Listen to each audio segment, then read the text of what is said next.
Hello bachcho, let us read the question. If in case A, here it is, the case A, if in case A, the elongation in wire of length capital L is small l. Case A given है हमें, देखिए case ए में एक wire है जिस पर W जो wait है वो हैंग किया गया है, वायर की लेंथ हमें L दी हुई है और ये क्या कहा जा रहा है कि जब हम W वेट अप्लाई करते हैं तो L लेंथ का वायर कितना एलोंगेट हो जाता है, by the length small l. Okay, then for the same wire, तो सेकेंड केस में हमें दिया गया सेम वायर, ठीक है.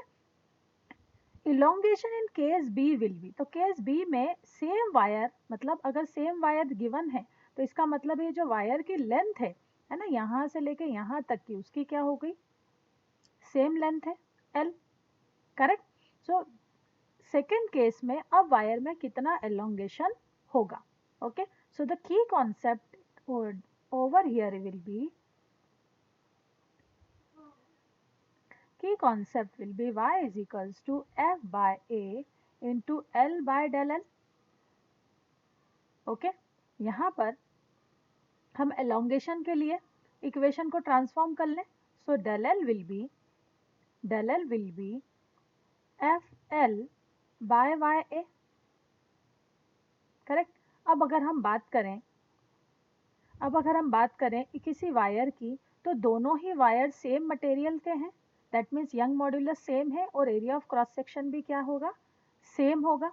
करेक्ट. तो y and a are same for both case.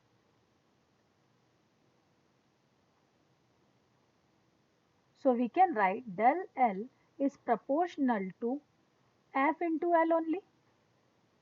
Correct. चलिए, कि जो एलोंगेशन है वो अप्लाइड फोर्स इनटू लेंथ के ही प्रोपोर्शनल होगा. चलिए, इन केस ए में हमारा जो फोर्स है वो कितना अप्लाई हुआ है, W, एंड जो लेंथ है वो कितनी दी है, कैपिटल L ओनली. सो एलोंगेशन जो होगा, एलोंगेशन डेल L किसके सेंस में यूज करना हमें, स्मॉल l के लिए. तो for case 1 it will be L proportional to W into L. This is equation number 1. For case B की अगर हम बात करें तो केस बी में जो L वायर की टोटल लेंथ है ये दो पार्ट में, हम कह सकते हैं दो पार्ट में डिवाइड हो गई है. So this length will be L/2 and this length will be L/2. Correct. तो केस बी में जो लोड अप्लाई हो रहा है, देखिए लोड जो है वो 2 लोडेड है ना, W एंड W. तो total weight apply on case B will be 2W and total length जो है L हो गई है वो किसी एक लोड के लिए कितनी हो गई है, L/2. करेक्ट. तो डेल L एलोंगेशन हमें फाइंड करना है, डेल L स्मॉल l के सेंस में. सो हम कह सकते हैं डेल L है ना, या L is proportional to 2W into L/2. That means L is proportional to omega into L, sorry W into L.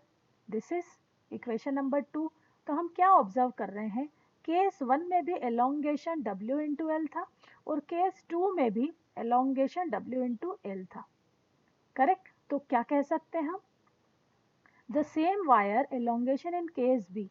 ठीक है, तो केस बी में एलोंगेशन कितना होगा. करेक्ट. तो अगर हम इन दोनों का रेशियो लें तो एलोंगेशन कितना हुआ है, elongation is only L. Second case में भी एलोंगेशन कितना हुआ है, L only. So correct option is 3. Elongation in second case will be L only. Okay, so option 3 is correct. I hope this is clear to you. Thank you.